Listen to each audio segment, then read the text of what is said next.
I haven't talked about Sweet Baby Inc. in a little while, but we do have some new information to go over when it comes to that company because, well, they're not doing well. Another game they worked on had a disastrous launch. Now, I can't talk about how it's doing on Game Pass, right? That's information that I will never have.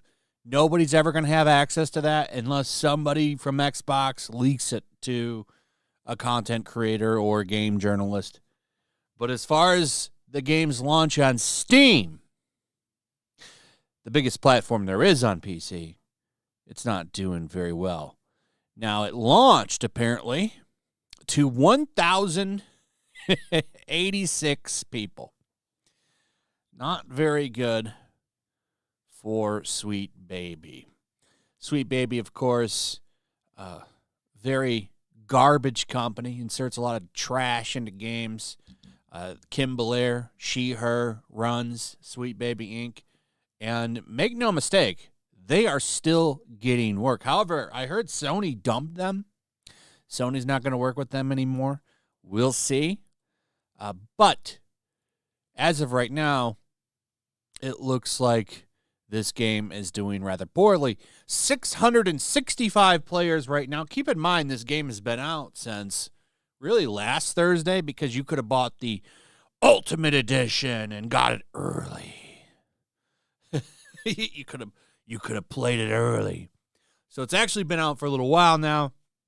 However, the cheaper regular version, the one most people are going to buy, came out yesterday, April 8th. So as of right now, only 665 people are playing this game on Steam. How it's doing on Game Pass, like I said, we don't know. But as far as sales go, it's not looking very good for south of midnight. And, you know, if this game didn't have Sweet Baby Inc. attached to it, a lot of people say, well, we wouldn't even be talking about it. I don't know about that. According to Heel vs. Babyface, who is playing the game right now, I was watching a little bit of the game. Looks like a mess. How this character actually gets her powers are rather interesting. Let me read you what he says here. South of Midnight is a horrendously written game where the black female protagonist gets her powers from checks notes picking cotton.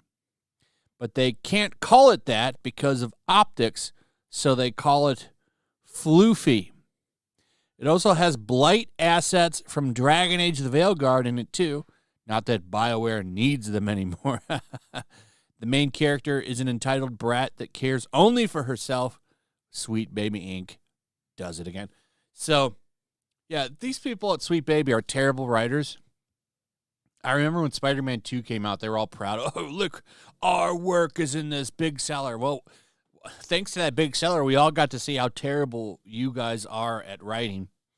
Some of the shit in that game is a complete joke. A lot of just horrendous writing in Spider-Man 2. The writing compared to 1 is night and day. Spider-Man 1 is a fantastic game, and it's a shame that we just didn't get more of that. Instead, we got what they gave us with that game. Pretty much made Miles Morales into Black Jesus. It's a terrible game. I mean, the gameplay was fine, but the story was just awful. Like, I still want to know whose idea was it to dedicate a segment of that game to playing as Miles Morales' death girlfriend and doing graffiti. I'd still like to know who thought that would be fun. Some of the worst gameplay I've ever experienced in a game is from that game. So, not doing well. As you can see here, we do have the receipts. Here are some credits from South by Midnight. As you can see, we've got all of the usual suspects on there. Kim Belair, story development and scriptwriter. Awesome. Awesome. Here's what's even funnier. This post right here, they had to turn the comments off because everybody was in here working them. When statements like this exist, I stay away from your games.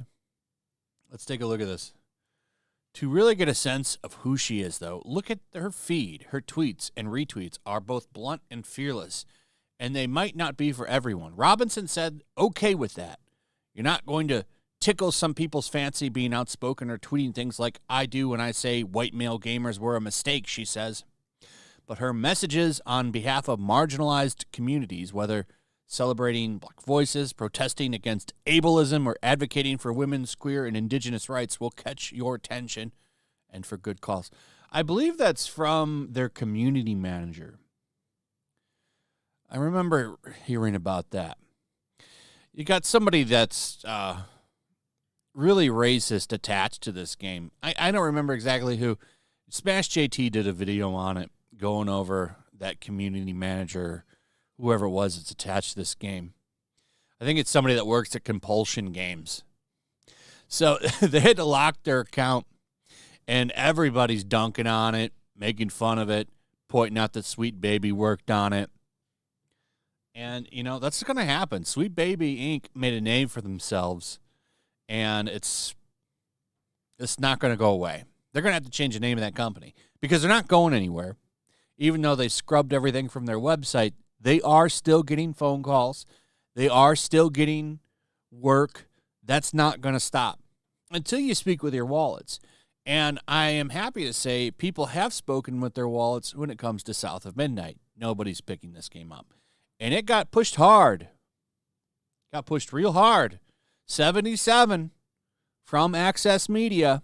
These are critic reviews. We don't have any reviews for users yet other than 4. But some of these people are calling it one of the greatest games ever made. Here it is on PC. Still a 76. That's a high score. I believe IGN. Where's IGN? Did they rate this game? Let's check this out. We'll just go to... If they did review it, they reviewed the Xbox version. Do we have an IGN review?